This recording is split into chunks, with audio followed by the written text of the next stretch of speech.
NOC Indonesia protes, Timnas Indonesia U23 buka pintu tampil di Asian Games 2026.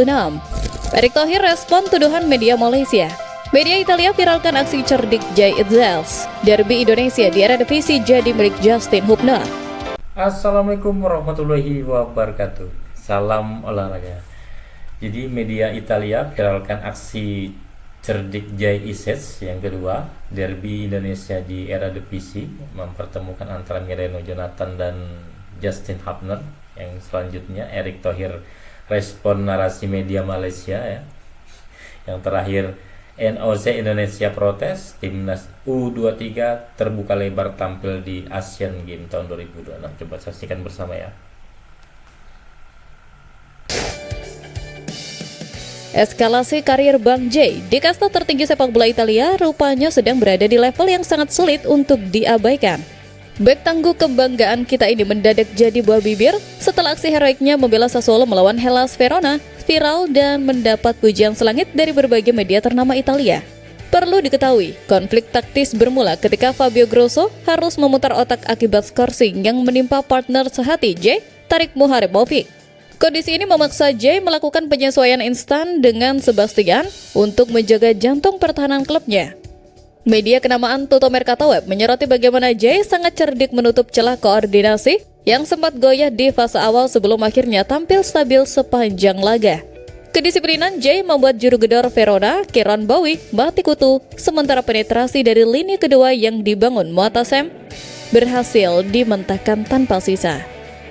Penampilan tanpa kesalahan tersebut diganjar tinggi oleh Eurosport dan Calcio Mercato karena kewibawaannya dalam memimpin lini belakang. Hasilnya, Sassuolo sukses menutup laga dengan catatan clean sheet serta mengamankan kemenangan telak berkat sumbangan gol Andrea dan Bres Domenico. Dia juga tampil baik. Setelah fase awal yang cukup berat, ia terbantu oleh meningkatnya permainan tim, memberi kontribusi penting dan bermain tanpa kesalahan. Tulis Eurosport Italia. Keberhasilan Jay Itzels dalam meredam resiko dan menjaga keutuhan gawang menjadi bukti nyata bahwa ia telah bertransformasi menjadi tembok yang disegani di tanah Italia. Konsistensi ini sekaligus menjadi pesan kuat bahwa kualitas bek Indonesia kini sudah setara dengan standar tinggi sepak bola Eropa. Eredivisie Belanda baru saja menyuguhkan tontonan berkelas yang memanjakan mata pecinta sepak bola tanah air melalui tajuk Derby Indonesia. Di tengah ketatnya persaingan kasta tertinggi sepak bola Belanda, dua talenta kebanggaan Garuda harus saling sikut demi gengsi dan posisi di klasemen. Panggung kali ini menjadi milik Justin Hubner yang sukses membawa Fortuna Sittard membungkam tim yang dihuni talenta diaspora lainnya, Milano Jonathan, dalam laga yang penuh intensitas tinggi. Perlu diketahui, laga ini berlangsung di Fortuna Sittard Stadion pada Sabtu dini hari dan Justin Hubner tampil sejak menit awal sebagai karang tangguh di lini pertahanan. Fortuna Sittard berhasil mencuri keunggulan 2 gol lebih dulu melalui eksekusi penalti Mohamed dan aksi catch Sir Swiss. Meski Excelsior sempat memperkecil ketertinggalan melalui Noah, kepemimpinan Hubner di lini belakang memastikan 3 poin tetap berada di kandang. Tampil penuh selama 90 menit, Hubner mencatatkan statistik impresif dengan 5 tackle sukses serta 2 intercept yang membuatnya diganjar konten tinggi oleh situs penyedia data statistik. Di sisi lain, Milano Jonathan yang masuk sebagai pemain pengganti di menit ke-75 gagal memberikan dampak signifikan bagi Excelsior.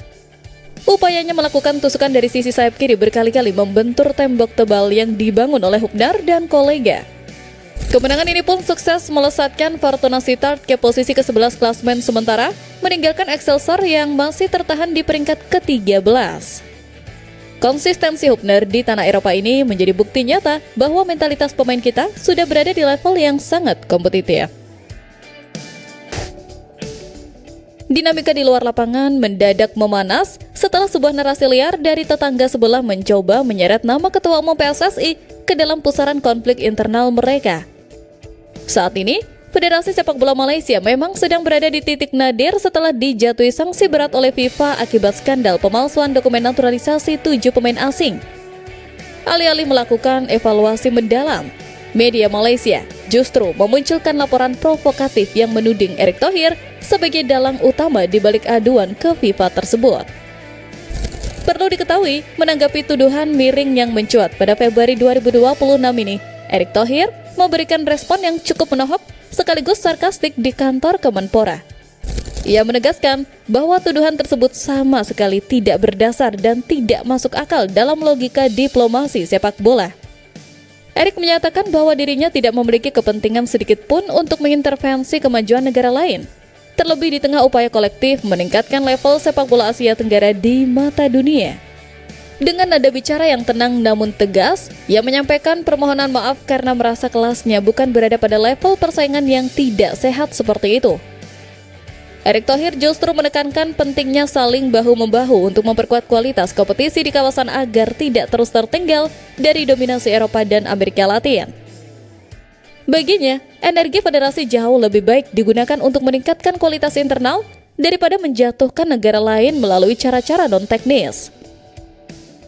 Sikap elegan ini menjadi jawaban telak bahwa fokus Indonesia saat ini adalah prestasi global, bukan terjebak dalam drama administratif negara tetangga yang sedang mencari kambing hitam.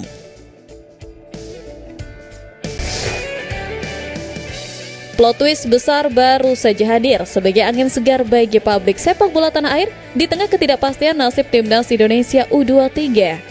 Harapan untuk melihat Garuda Muda berlaga di Asian Games 2026 kembali terbuka lebar setelah NOC Indonesia melayangkan protes keras terhadap regulasi baru yang dinilai sangat sepihak.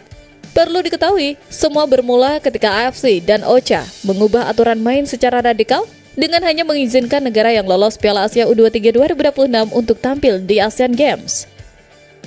Kebijakan grading tanpa proses kualifikasi mandiri ini jelas merugikan Indonesia yang secara administratif gagal menembus putaran final Piala Asia. Ketua NOC Indonesia, Raja Sabta Okto, menegaskan bahwa kebijakan tersebut sangat tidak lazim karena sepanjang sejarah Asian Games, cabang sepak bola selalu terbuka bagi seluruh peserta tanpa sistem pembatasan ketat yang hanya menyisakan kuota bagi 16 negara.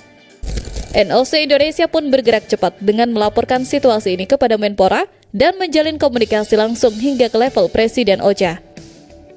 Dalam diplomasi lintas negara, Raja Sabta Okto menyebut bahwa keberatan ini juga disuarakan oleh Ketua Federasi Sepak Bola Qatar, Jassim Al-Buenain, yang sepakat bahwa pembatasan partisipasi ini mengabaikan basis penggemar sepak bola yang merupakan roh terbesar Asian Games.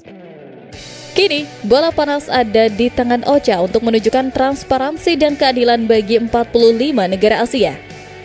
Perjuangan di meja diplomasi ini menjadi bukti bahwa harga diri Garuda tidak boleh gugur hanya karena regulasi yang dianggap kurang sosialisasi.